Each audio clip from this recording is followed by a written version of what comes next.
2 Timotius telu ayat 12 10 pitu.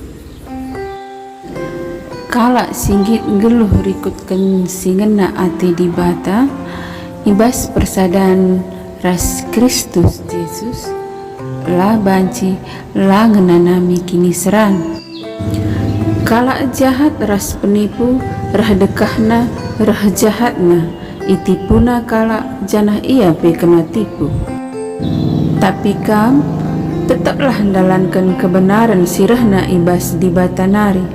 Si enggo iajarkan man bandu dengan enggo tuhu-tuhu kam te. Ia tah lukap ise nahi si ngajari kam. Janah ingat dupe maka kitik-kitik indunari enggo itah ndu karena pustaka si badia. Si ngasuk mereka kepentaran man bandu. Ema si mabai kam ku keselamatan arah kini tekan man Kristus Yesus.